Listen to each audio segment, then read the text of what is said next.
Bonjour et bienvenue à cette capsule sur la division à crochet. Alors, j'ai déjà préparé mon carré magique. Je débute en me demandant combien de fois 24 entre ici dans 45.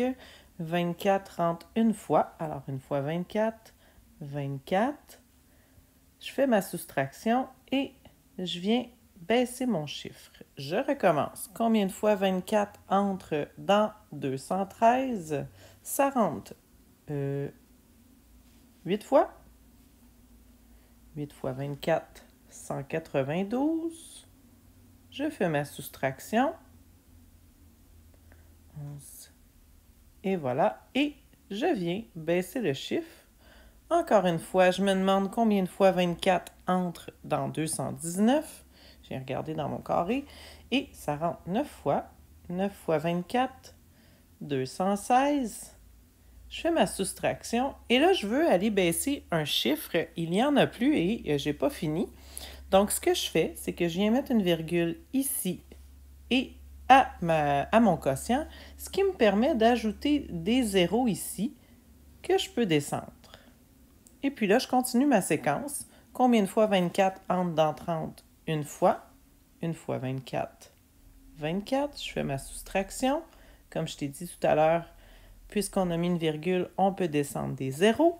Combien de fois 24 entre dans 60? Il rentre 2 fois. 2 fois 24, 48. Et là, en sixième année, ce qui est bien intéressant, c'est qu'une fois que tu as deux chiffres dans la partie décimale, tu peux t'arrêter de calculer.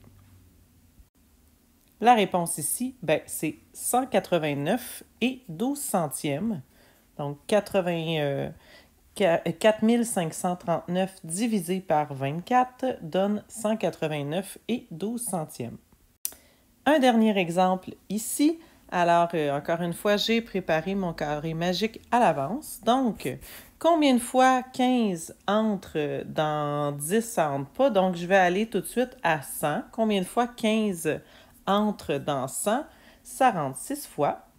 Alors, 6 fois 15, 90. Je fais ma soustraction. Il reste 10 et je baisse mon 9.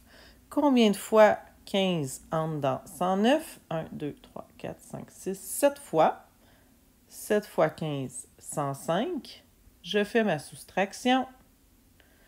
Il me reste 4. Et là, encore une fois, je veux aller baisser mon chiffre ici. Par contre, il n'y a plus rien. Donc, ce que je fais, comme tout à l'heure, je viens mettre une virgule ici, une virgule là. Et là, ça me permet de descendre les zéros. Combien de fois 15 entre dans 40? Ça rentre 2 fois. 2 fois 15, 30. Il me reste 10. Je descends un autre zéro. Hop, ici.